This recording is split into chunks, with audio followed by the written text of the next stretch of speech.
All right, we're live. Hello, everyone, and welcome to this episode of In Lay Terms. I'm your host, Payman Ascari, and today I'm very fortunate to have Mr. Russel Matthews here. How are you doing? Not too bad. Thanks for having me, Payman. Happy to be here. No, I'm really excited. I read a couple of your posts and articles, and I don't know. I watched your video, and it really got me interested. But before we get to that, can you tell the audience a little about yourself? Yeah, sure. I guess how Payman found me was through my YouTube channel that I've been doing for maybe about 4 or 5 years now. Sort of started making some videos early on. Like I have my real estate license, so I was working in real estate primarily for a number of years, and created the YouTube channel just to like reach out to clients and talk about different investing principles and things like that.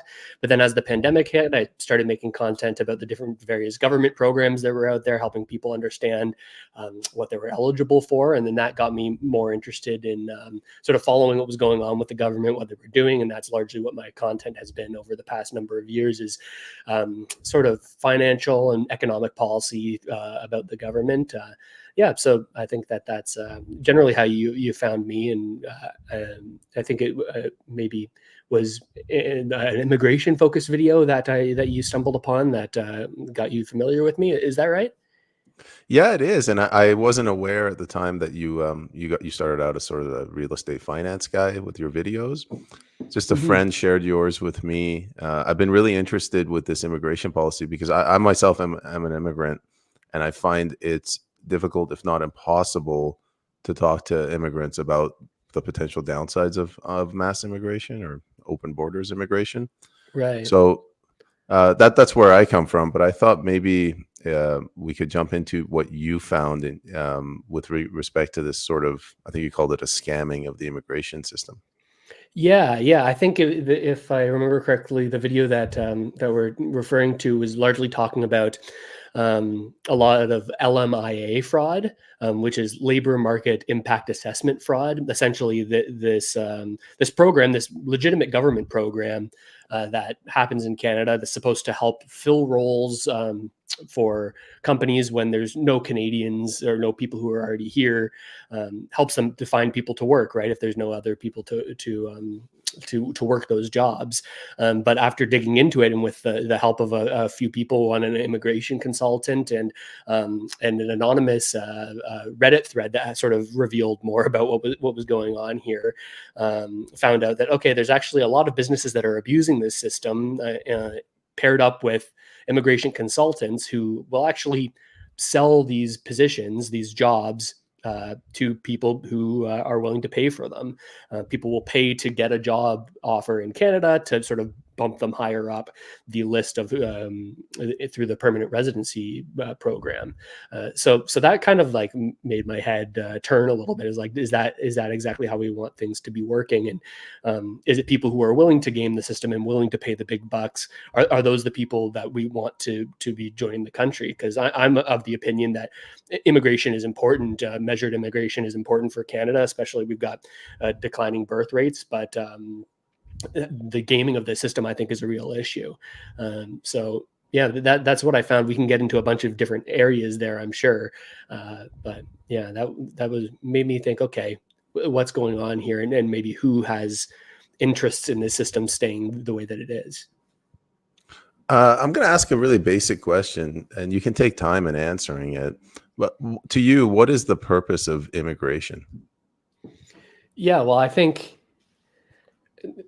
the way that I look at it these days is, I think it's a rational thing that a lot of countries are doing. Like we do need help in Canada, especially right now with our sort of replacement rate, like our birth rates, right?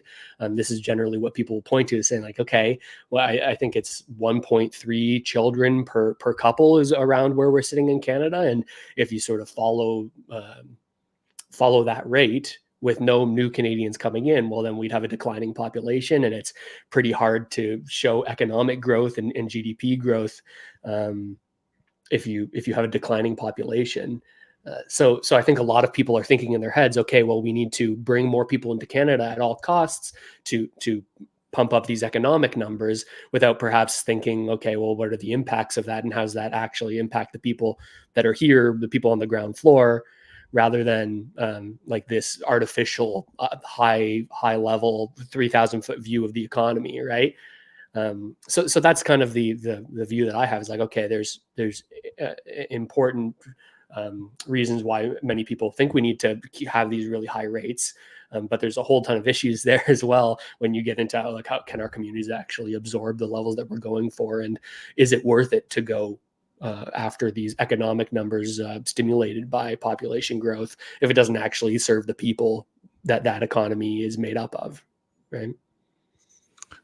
We got a contrasting view from Matt Hayes. Wrong, we don't need immigration because of birth. I guess if I was going to put a positive spin to that, like, what about the argument of, shouldn't we be focusing on getting the birth rate up rather than propping it up with immigration? Yeah, well, I mean, that's the other conclusion that you come to, right? Is that, well, okay, well, you can bring people in from other countries, bring them in and help the economy that way. That's definitely something that you can do more quickly with policy, I'd imagine, right? Changing your government policy to bring in people rather than being able to increase birth rates, right? Like, although if you can increase birth rates, I think that's a fantastic thing to do, and I think we've seen the government try to do that over the past decades, right? With the Canada Child Benefit and certain sort of subsidies going to people with larger families, but I don't think it's really done a whole lot to increase birth rates. And I don't know, maybe this isn't just a Canada issue, right? Because we see a lot of developed economies having this declining birth rate as their as a number of different stats that track the development of a nation sort of go up, right? As people become more educated and there's more labor force participation, we tend to see this go down. So yeah, I'm not somebody who comes in here trying to say I have the answers on these situations, but I can sort of see it from both sides. I mean, what do you think about all that, Payman? Like, is it like we should only focus on one or the other, or do you think maybe there's like a balance between immigration and trying to work our birth rates up? Like, I'm kind of at a loss for how to handle something like that. I think immigration is a symptom, and I think the illness is the fact that our economy is destroyed. So I take a different view. I think that the government right now, it's a liberal government, but just governments don't view immigrants as people; they view them as paychecks. So the GDP is going down, and it's like a loan. Like, they're taking a loan now. So you got to cash infuse. They're infusing the economy with cash on the way in for like buying a franchise, and then repeatedly as they're spending the money locally. I mean, it gets into issues with the remittances, but they're a dollar figure. So I think that's related to the fact that's why birth rates are low. I think people just, there's either uncertainty or economics, they can't afford a family, so they're having less kids, and we're just importing kids from abroad. I mean, the system will only work for so long as, and there are other countries out there that can pump out children and babies, Right. but it's not. That's my view. Yeah, like, is there always going to be a place that you can bring in more people from, or are they eventually going to get to the point where, okay, now they're experiencing a declining birth rate, and then there's just this issue where everybody's got a shrinking GDP, right? Because I agree with you. Like, I think that this is something I said on my channel a lot, is talking about immigration as a form of human QE, or human economic stimulus, right? Like, we've seen the Bank of Canada jack up interest rates, it's slowing down the economy, but the current government's able to say, well, look, our GDP is actually growing. Like, look at this, our economy's not so bad. But then when you look at it from a GDP per person or GDP per capita basis, then you get a very different story. So I'm with you there. Like, I think that there's a lot of government incentives to make the economy look strong through this kind of human stimulus. I like that, human quantitative easing. It's what it feels like, right? Like, it feels like it's just like, oh, now the central bank's not printing anymore, but we're going to make our economy look good by propping it up through another way of doing it. You know, I always try to dumb things down. I find I understand them better that way. So this argument that the GDP is going up, but the GDP per capita is not going up or it's going down, to me, that's just, we're bringing in immigrants that are richer than, or like the immigrants that we're bringing in, it's not offsetting the fact that our people are getting poorer faster.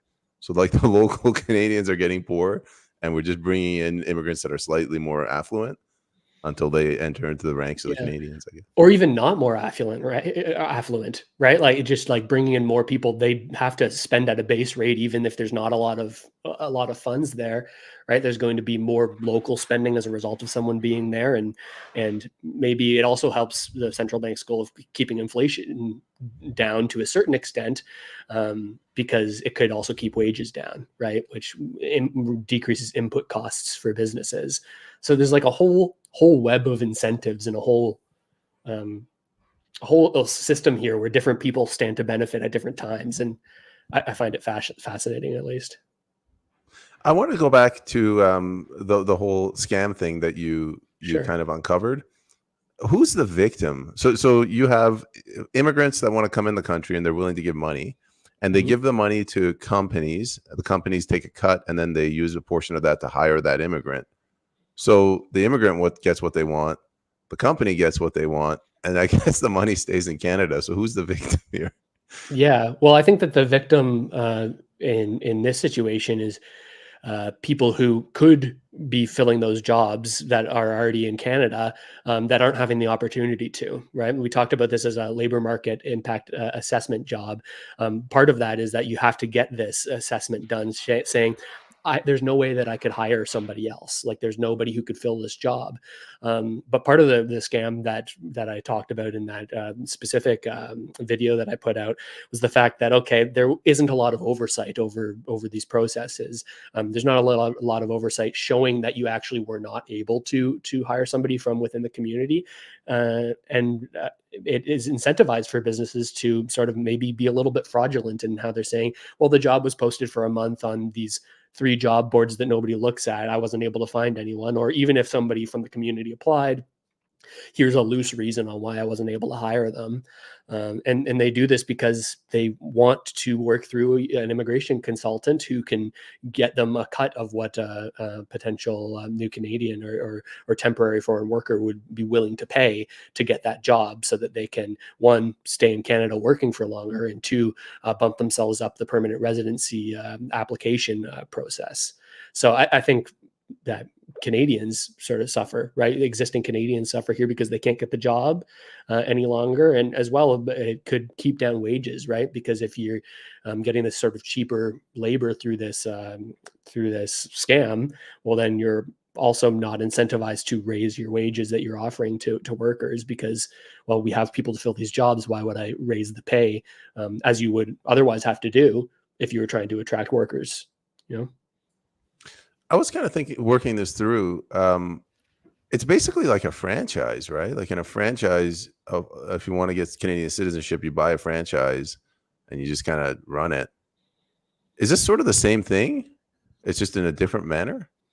Maybe can you expand on that? Like, I'm not super familiar. Like, are there things where if you buy a franchise in Canada, you can more quickly get permanent residence, or how exactly does that Uh, work?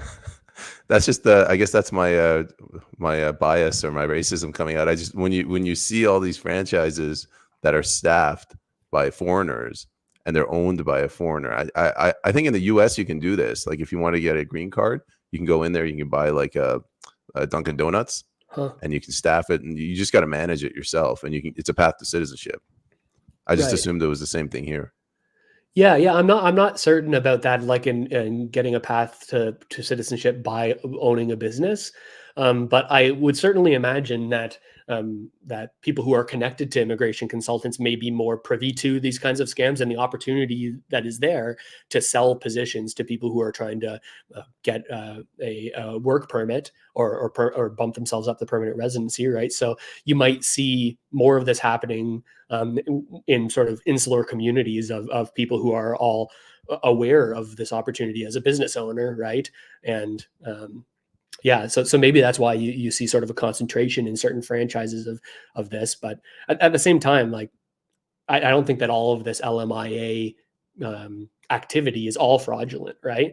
I think that there's situations where immigration consultants are making big bucks and doing it illegally, but there are certainly opportunities where people uh, where there's a business can't hire somebody or aren't able to hire somebody, and they legitimately get a temporary foreign worker, right?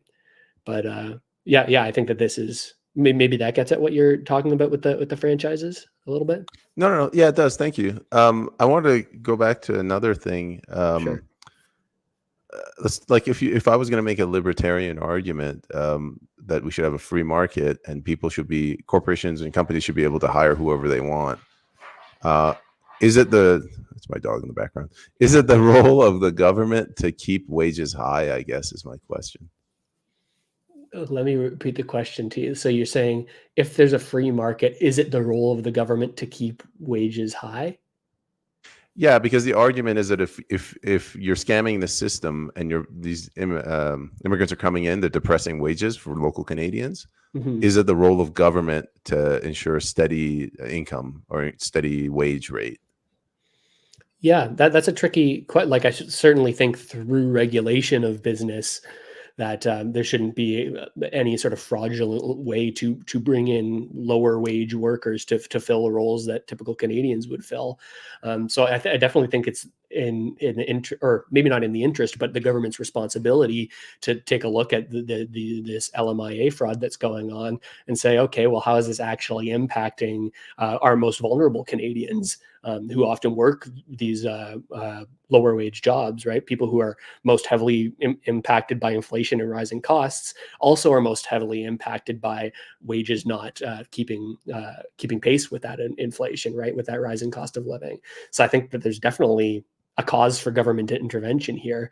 And we've seen the immigration minister, Mark Miller, be called in front of the committee. I forget the exact name of the government committee. But to talk about this fraud, is this going on? To what extent this is going on? And Tom Kamiak, I believe, is a Conservative member of Parliament, but brought this up at one of those committee meetings. And if you watch the video, you'll see some clips I included from him. But yeah, to answer your question, I think it is the role of government to be able to regulate this kind of fraud that could artificially keep wages low.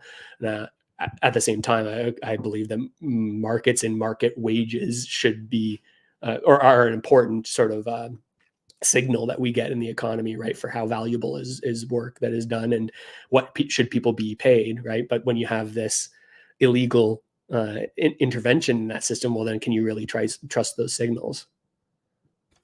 I guess. By the way, these are curveball questions I'm throwing you. I don't No, necessarily it's good. believe. Like, I'm Yeah. I'm just I don't think any negative thing about you sending these questions. Like, I don't know the answers to this stuff. I'm just interested in talking about it. I guess I'm trying to. They're devil's advocate questions. So Yeah.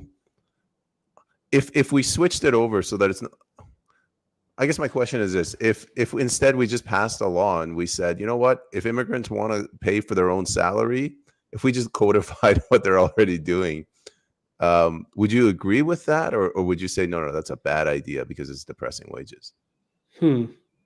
Well, I definitely think it would be a more transparent way of doing it. Like if we're saying, okay, the government has the opportunity to take advantage of the position that they're in Canada being a desirable place to come, at least for the short term, like it certainly seems like Canadians and Canadian citizens and maybe the Canadian government to some extent should be able to benefit from that demand to become a Canadian citizen.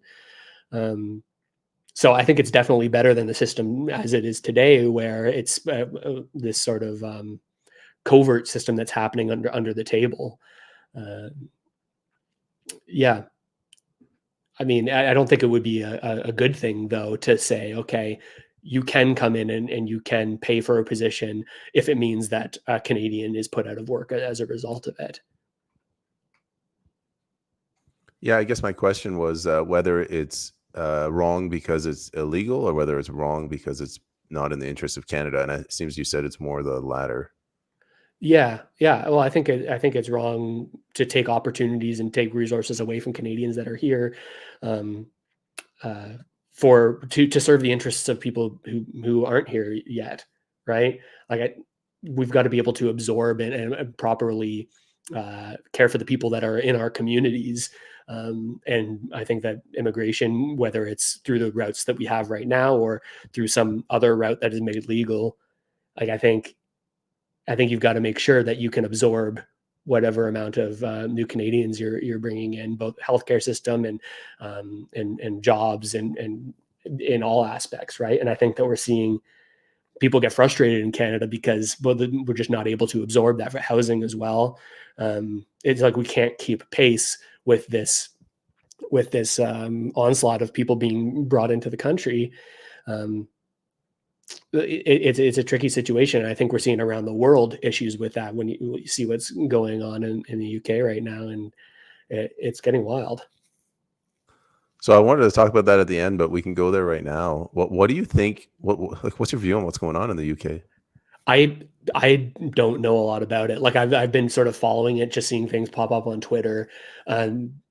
And I don't think I have the context on what specific government policies have been put into place or what has caused this fever pitch. Like maybe you can enlighten me a little bit on what exactly the situation is that's going on there. Cause it seems like a similar situation to Canada where it's like, okay, people being framed as far right extremists, as a way to sort of not take responsibility to some extent for not caring for the citizens with your policy. Is that like thematically along the same lines, or I'm curious?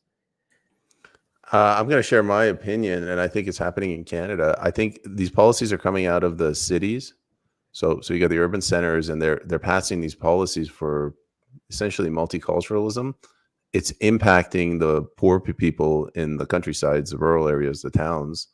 And then when they stand up and complain, they're shouted down as being racist.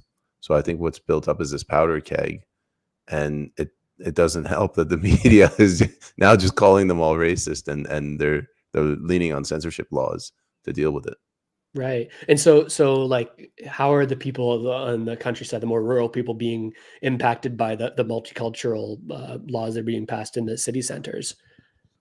I think part of it is financial, like what we've talked about. So you're depressing wages. So when you're living in a city and you that's to Canada, it's very common for people to bring in Filipinos as nannies or housekeepers, a little bit cheaper, and it gives them a path to citizenship.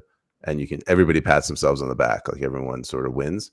Right. But then if you were to hire a Canadian, you're robbing a Canadian of the right to be able to do that at a slightly higher wage.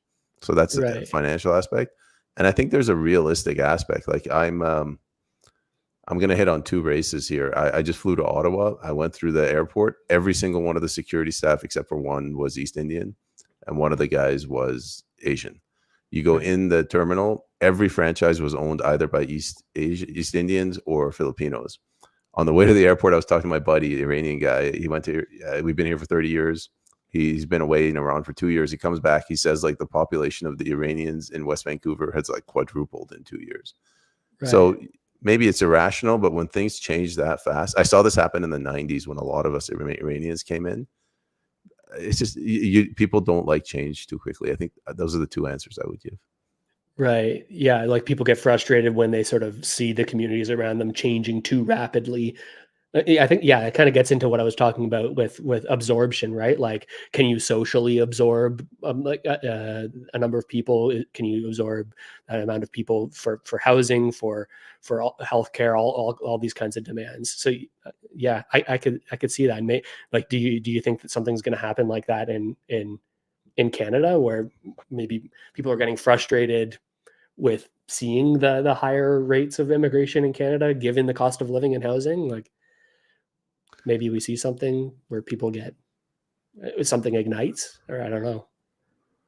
I fear it will, and I'm kind of already seeing it. Like we have a lot of ghettos. So in Vancouver, if you go to Surrey, it's East Indian. If you go to North Vancouver, it's a lot of Iranians. If you go to Richmond, it's Chinese, and like no one's integrating. If you go into the city, like downtown Vancouver, it's more transient. People just come and go. Like you don't. Race is not an issue. So the cities don't feel that, but the suburbs do. I'm noticing also a lot more, I'm just going to call it racism, or racial strife that I haven't seen since the 90s, where like the language, the racist words that are being used, not just on East Indians and Iranians, but also on Native Indians.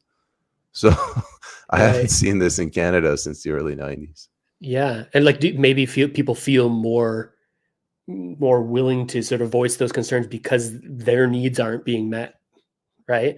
Like they feel a frustration because they don't feel like they have the quality of life that they deserve, and maybe as a scapegoat, or maybe like scapegoat, or like whether that scapegoating is legitimate or not, feel like there's this opportunity to, like, I'm justified in being cruel to a certain race as a result of that. Like, do you think that that's what sort of led up to people being more willing to voice these opinions and these concerns?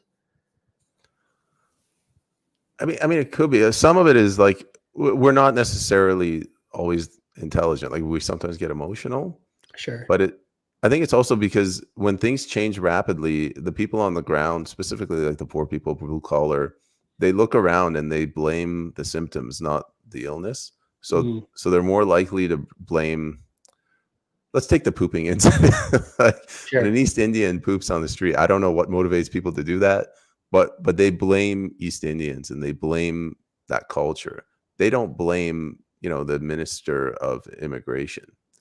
They don't blame the province that also has the ability to set immigration quotas. They don't blame the police that could go arrest them, and the judge that could sentence them to the Yeah. maximum. They blame the people.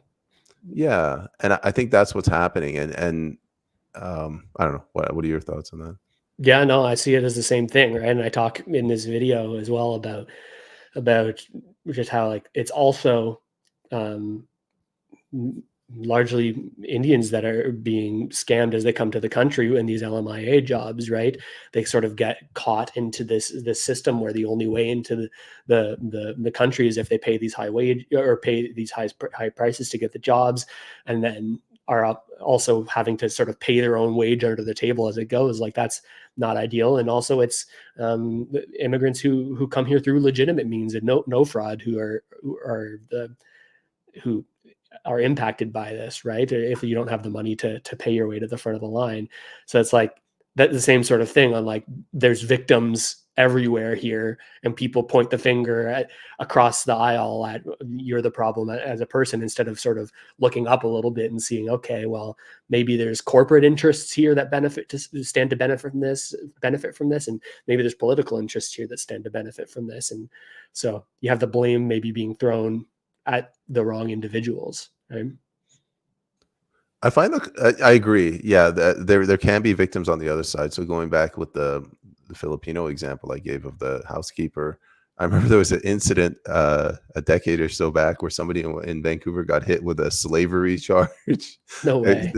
I mean, they still paid them, but I think they overworked them, and the way they worded it in the court, it was a slavery. So Well, it can go the other way, but like you said, yeah, people don't sympathize with the people that they hate.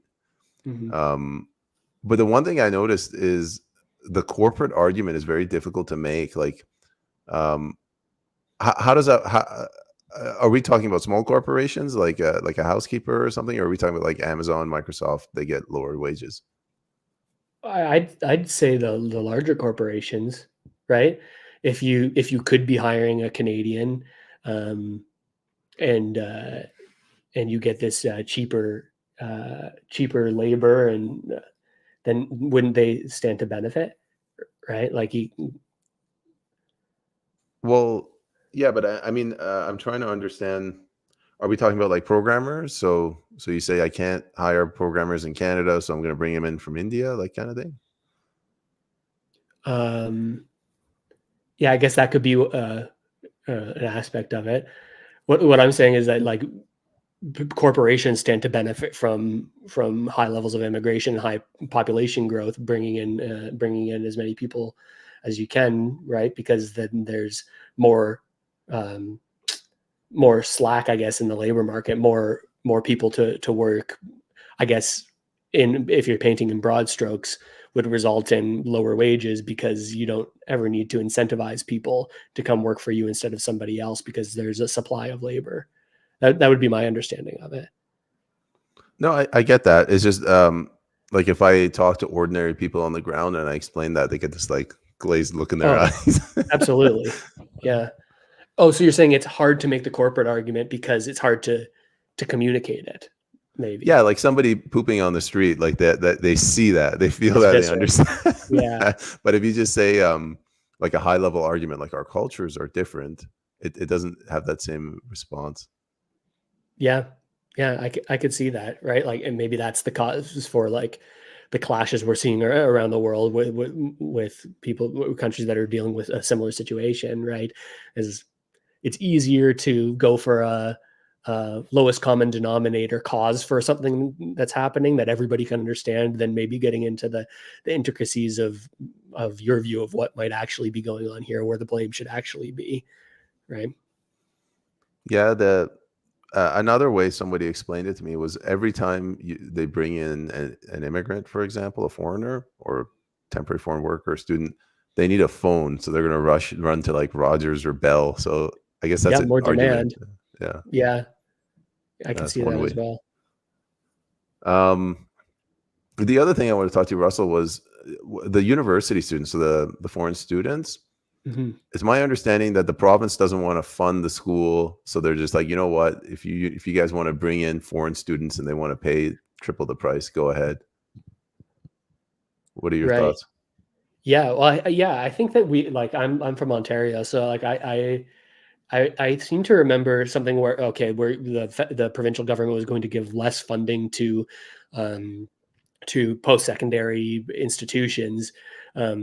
So then, as a result, the institutions then leaned more heavily on doing anything that they could to increase the enrollment of foreign students, right? Because of the higher wage, right? And there's a bunch of data showing, okay, this is where actually all the growth in profits, or maybe not profits, but the growth in tuition that we're seeing in institutions, is that they're more heavily depending on international students.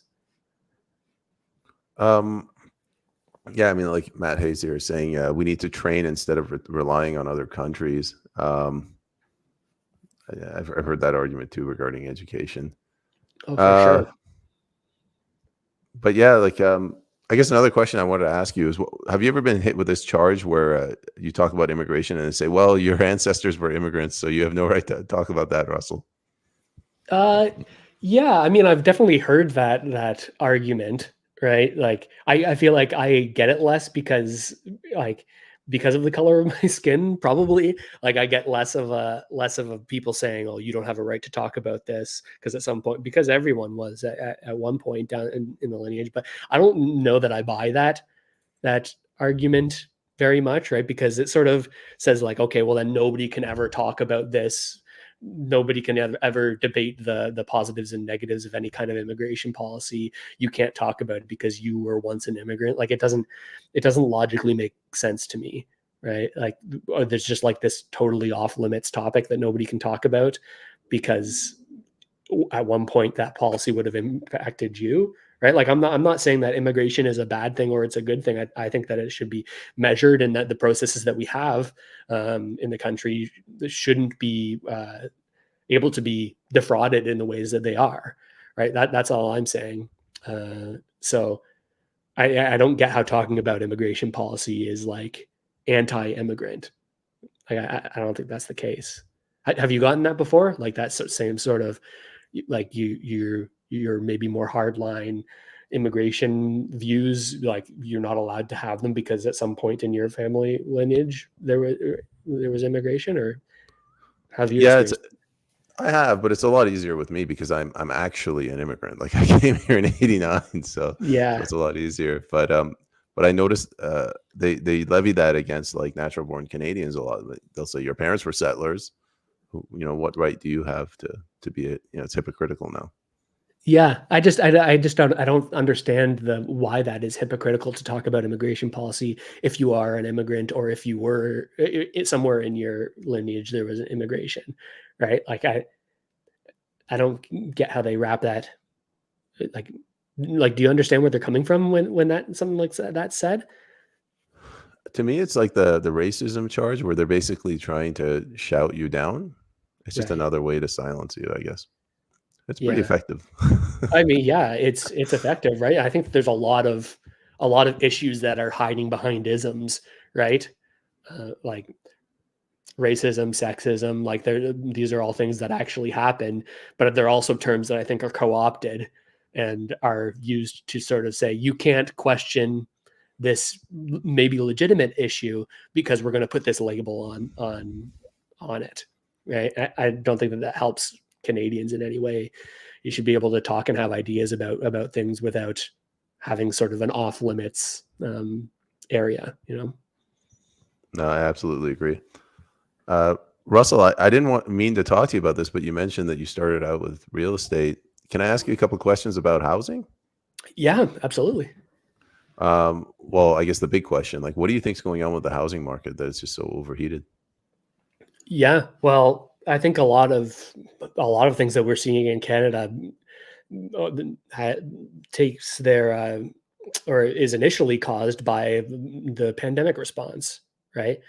I think that it all moves based on these macroeconomic decisions that are made both by the federal government and by the central banks of Canada. Um, like I think we saw this incredible run up of prices because of low interest rates during the pandemic and because of quantitative easing, this money printing um, that also helped to keep rates down, caused this big balloon in prices in Canada. And I think it's a situation that ends up never actually helping people who are trying to afford a home, because when you have low interest rates, housing prices tend to go up and become less affordable because of that. And then to fight against that, well, interest rates are raised by the central banks, which then makes it even harder to qualify for a mortgage. So I think it's a situation where all of these different policies that are enacted by the government and the central bank, they actually don't end up in the long run actually ending up with more Canadians living in homes for themselves, right, or being able to afford them. Like, it seems to me that it's that what's happening in Canada is that there's just a larger and larger gap between the haves and the have-nots, and I don't really see a way that that changes, as maybe black pilled as that sounds. I just think that um, there's a certain momentum to people who have assets and who have wealth, and I think that that'll keep growing, and it'll get harder and harder to cross the river, to go from one side to the other. I'm gonna kind of putting you on the spot here, but like, do you know how to explain it to go from low interest rates to expensive homes? Like, do you know? Can you walk the audience through that process? Yeah, yeah, I think I could do an okay job of that. Um, Of course, most people who buy homes don't have the cash to pay for it all cash up front, right? Most people are going to have to get loans, mortgages to own a home. That means that house prices are largely impacted by interest rates, the interest rates that are tied to those loans that people get, right, on their mortgages. And this is how, right? In Canada, you have to pass certain stress tests. You have to show that your income can support the loan that you're getting, because the loan that you're getting is only a certain percentage of your total income, so that banks and other lenders will say, okay, well, we trust that you're going to be able to pay this. Now, when interest rates are low, those payments that on your mortgage are lower, and as a result, with a lower income, you can qualify for more house, right? You can get a larger loan.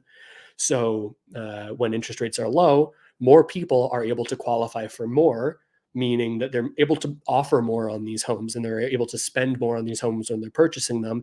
And it, in a way, drives more demand into the housing market, because there's more people who are able to get these loans to buy these houses. And like the simple sort of market supply and demand balance gets shifted as a result of that, right? More people in the market trying to buy homes will drive house prices up. So lower interest rates means you're going to see house prices generally go up. Um, yeah, I think, does that get across what you're hoping to get across, Payment? No, it was perfect. I couldn't have done it better myself. There we go. All right, then I'm going to ask you another question. Can you for the audience tell what's the difference between, or how is quantitative easing an indirect way of lowering the interest rates? Yeah, so this gets a little bit more dense, but I'll do my best to keep it as simple as possible.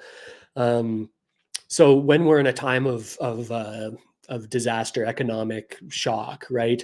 Oftentimes central banks will say, well, we need to stimulate the economy. We need to provide stimulus here. And one way that they'll do it is they'll lower interest rates.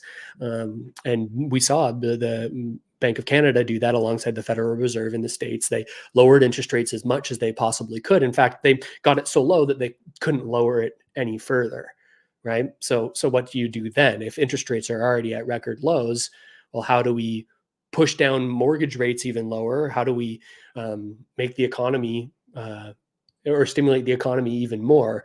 And the answer to that is through quantitative easing. This is this system where central banks will essentially create money to purchase Government of Canada bonds, purchase the government's debt. Now, there's another linkage here that not everyone may have in that largely Canadian debt, like if you get a mortgage or an interest rate or a car loan, anything that's sort of sensitive to interest rates, that's largely tied to the interest rates that are on Canadian government bonds. Now, these bonds have a sort of inverse price to interest rate relationship, where if a bond is more expensive, they only have to offer a lower interest rate. But if a bond is less expensive, well, then you tend to incentivize people to buy it by raising the interest rate on that bond. So when the Bank of Canada comes into the market and says, "Hey, I'm going to buy $5 billion worth of bonds per week," well, then there's a lot more demand in the market. And as a result, the bonds value goes up, the price of those bonds goes up while the interest rates go down, further depressing interest rates across the economy. So that gets a little bit more dense on the explanation there, but hopefully that got it across. Yeah, indirect way of lowering interest rates. Got it. Yeah. It's all to say exactly. You can lower interest rates even further than the policy rate if you add demand into the bond market. So for the audience, if you have any questions, if you put it in the comment section, I'll ask Russell. I'm going to form a question out of Matt's comment. Starting in like 2015, I noticed they started blaming foreign owners for the rising cost of housing. I want your opinion. Like, how much of this problem do you think is because of foreign ownership or foreign money, and how much of it is homegrown? Yeah, like I think that's like a famously hard thing to quantify, right? What percentage of things is a result of homegrown issues like building it, like a slowing of building, or interest rate changes within the country, and how much of it is costs increasing as a result of more people wanting to buy homes, more foreign ownership, right? Like these days, I think it's not as large of an issue across all of Canada, foreign ownership specifically. What I do think is an issue is in major urban centers, Vancouver, your Toronto. That I think that's an area where more foreign ownership is hurting. We've seen the government try to step in with different sort of temporary bans or 1 or 2 year bans on foreign ownership. But ultimately, I think where the most foreign money, and maybe this gets into a whole other can of worms, is mortgage fraud from criminal activity in these major hubs, international crime organizations being able to launder money through real estate. But that gets into a whole other thing. But I think it is more largely in the urban centers where you see the impacts of foreign ownership. What are we doing for time? Okay, we got some time. Walk me through the money laundering. Like, how does money laundering, how does that increase the price of housing? Yeah, so I'm definitely don't proclaim to be an expert on how exactly the funds are transferred and how this happens, but there is evidence, especially if you look at Sam Cooper's reporting. He talks largely about in Vancouver how there's crime organizations that will launder money in the Vancouver economy, largely through casinos. And sort of clean that money and work with fraud or sort of crooked lawyers and crooked mortgage brokers who will fraudulently produce documents to make it look like somebody has the income to purchase a house. They'll fill out these different FinTrack forms or financing proceeds of financing and terrorism. These anti-money laundering sort of procedures that happen. You'll have people that fraudulently will do that reporting. And even if they do that reporting, it's often not looked at. So the idea is that, okay, we can purchase real estate and we can stack all our money there. And we've got now the documents that show that this money is clean. And then at a certain point, we can sell that down the line or just hold our wealth in these assets. That at least is my baseline understanding of it. So I'm gonna ask you a devil's advocate question. Yeah, don't hate me for no, asking it's this. fine. There's criminal activity going on, let's say mainland China. They're selling drugs in China. All the problems are restricted to China. They bring their money over here. You, Russell, you own $1 million house. Guy comes with a stack of cash. He's like, I'll buy your house for $5 million. It's an extreme example. Sure. So you've just made $4 million. You can go where you're welcome to go buy another house. Again, who's the victim here? Like, what's the downside to Canada?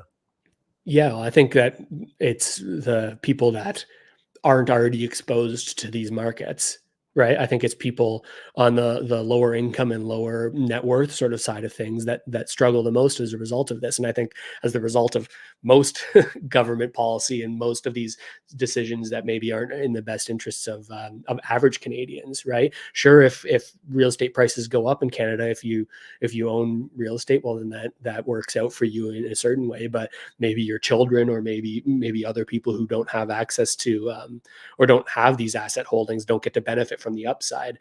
That's both with this foreign ownership or the proceeds of crime coming into the real estate market, but also in terms of quantitative easing, right?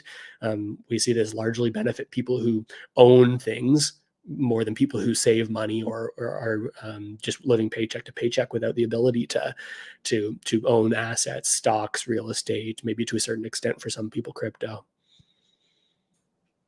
All right, that kind of ties in to my final question.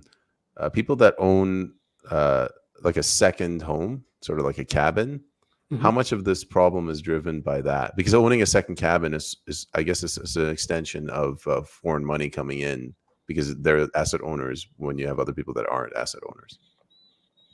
Right. Okay. So you're saying like, okay, Canadians with a second home, a second maybe recreational home, how much does that impact things? Or are you talking I guess about my rental question is this: properties? Or if government can restrict foreign money or criminal money coming in on the argument that you have people that it disproportionately impacts the people that don't already own assets, then would people owning a second cabin disproportionately impact people that are like, is it unfair to people that already don't have assets? There's a move in Canada to try to criminalize or disincentivize having a second home, namely the empty homes tax. yeah. I guess I'm asking, like, do you agree with that? Is it valid? Like, should people not have second homes?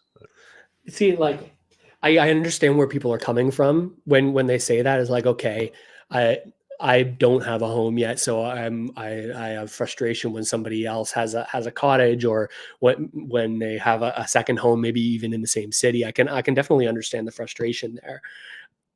At the same time, I get skeptical about that kind of policy getting put into place, where it limits people from having multiple properties, because from what I've seen is that largely there end up being loopholes for this type of thing, and it ends up being, oh, there's as a result of less mom and pop people owning two residences, well, then you end up getting a big centralized corporation that owns hundreds and hundreds of properties, and there are loopholes to allow that to happen, while at the same time you can't have private ownership of two properties. So I see both sides to it, right?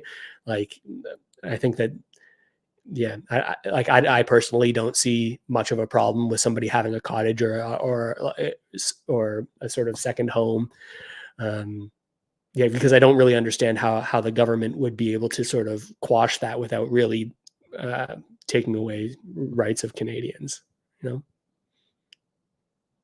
like, All right. what do you think about that? Like, do you think that has like a big impact on the real estate market, or maybe? Like, because obviously we as Canadians want more people to own their homes and feel this sort of sense of stability, and to be wealthy and to succeed and to all of these things.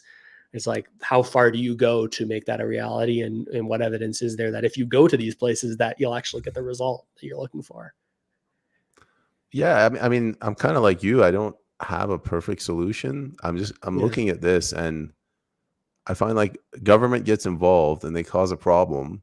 and we beg them to get involved, and then they cause another problem. Like, I've been watching Canada since the 90s, and things are getting. I mean, this isn't the fall of Carthage, but it's getting incrementally worse. Like, less people Hmm. can own homes, the GDP per capita is going down, the cost of living is going up, Hmm. and I'm very hesitant to turn to government as a solution. Yeah, like everything that I've seen is that there's even for very very good ideas, there's like that, even if it is a very very good idea, which you could debate, I have questions about government's ability to execute those ideas, right, and to execute them in a way where other people's interests aren't actually served. Um, yeah, it's a tricky question. And this empty homes tax it's a big issue now in the province, because I remember this. I was living in Vancouver at the time, and there was a lot of anger, hysteria, fear over the fact that a lot of these units had their lights off. So there was a lot of anti-Chinese sentiment. These Yeah, Chinese, these evil Chinese billionaires are coming in. They're buying all the units, and they're raising the cost of housing and rent because they're not renting it out. So they right. introduced the empty homes tax. It was supposed to be specifically for foreigners, and then overnight they switched it over for all Canadians. And Hmm. now we have three of them. We have provincially, we have the city, and we have federally. Wow. And if you have a cabin, like, it's impossible to have a summer cabin now. Otherwise, you have to pay some Really? ridiculous percentage of it. So it's not just like in urban centers that this is happening. It's like anywhere, like I guess, yeah, provincially, you're saying. So I have to be very careful now because I'm on the record. Like, I'm in Whistler right now. We have a summer cabin. This one is exempt because Whistler is a resort town. So they Okay. haven't really managed that. West Vancouver, which is a suburb of Vancouver, it's not a dense urban area. I know for a fact that they've rolled that out because now it's in conflict with municipal laws. So municipal laws or strata laws say that you can't rent it out, but the Hmm. city is saying if you're not living there, you have to rent it out. Oh, And when two government rules conflict, it's always the citizen that suffers. yeah, yeah, yeah. That's brutal. Yeah, like, cause what are you supposed to do in that situation? Sell the property, right? Like, what else can you do? Like, pay this massive empty home tax, or rent it out and maybe pay fines to the municipality who says you can't rent it out. Like, what do you do? It kind of puts you between a rock and a hard place, I think. A lot of people are selling it. My buddy, he owns, I think, like a mobile trailer home parking lot kind of thing, and he says Yeah. everyone that's come in there, they said they got evicted not because they were bad tenants, but because it's too risky for landlords to lease, because you get one bad tenant and it takes like 6 months to a year to evict. Yeah, yeah, I've experienced a similar situation. Like, I moved uh maybe 6 months ago or so, and was planning on keeping the previous place as a rental. But more I got into it, more I thought about it, I was like, okay, like, what are these risks? I'm young, like, I'm getting married in a year and a half or so, probably going to have kids. Do I want to be dealing with the risks of having a poor, like a not a great tenant in there, and dealing with like Ontario's landlord tenant board, where you can't evict somebody for 8 months even if they're not paying the rent and they're trashing the place. Like, it's a tricky situation. I think a lot of people are saying, well, is this actually the place where I want to leave my money, in real estate? Maybe that's going to have an impact on house prices going forward if more people are thinking that, or maybe it'll just become more corporate owners of rental properties. My personal opinion, I think it's going to be corporate owners because they can factor in that risk. Whereas, Mhm. citizens like you or me, if we have a second home we're renting out, Yeah. you're on vacation and you get a call from a guy, and I don't know, he came home with drugs or something, and you got to deal with it. Yeah, totally. Like, these companies can sort of write that into their assumptions for the cost, right? There's going to be a certain amount of delinquency here because it's spread out over a portfolio of 300 properties. If you have a couple of them that go bad, it's not the end of the world. But if you've got a mortgage on a mom and pop rental property, and all of a sudden you're not getting paid rent and you can't deal with it for a year, well, then that becomes a way bigger issue. Yeah, yeah. The mortgage is always an issue. I think I understand what's happening. Like, people who can't afford rent, they don't care if Russell Matthews can't pay his mortgage. It's again like people when they're desperate, they can't think rationally.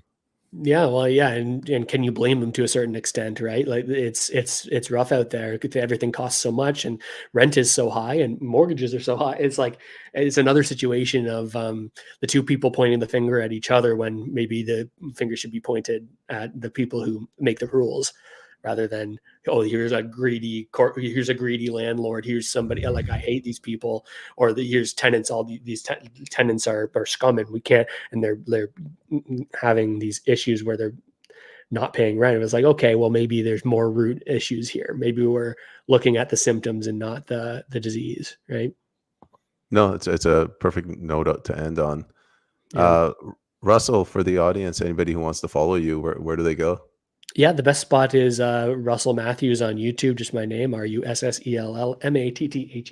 I think you can probably maybe see it right there. I don't know if you can see it on the stream or not. Yeah, you can find me there. I make videos usually about one a week or so, and largely talking about Canadian politics and finance and macroeconomics is kind of my bread and butter. So follow me over there. Perfect. And Russell, once again, thank you very much for coming on the show. No problem. Happy to be here, and best of luck in all the future political endeavors. I'm sure we're going to see you holding a seat at some point here in Vancouver. I think that'd be pretty sweet. Don't say that, then I have to go to Ottawa. Oh, true. Yeah, maybe you'd rather just be the voice of reason. Yeah, We'll see how it goes. Thank you very much, Russell. Yeah. Have a nice day. Beautiful. Thanks, Payman.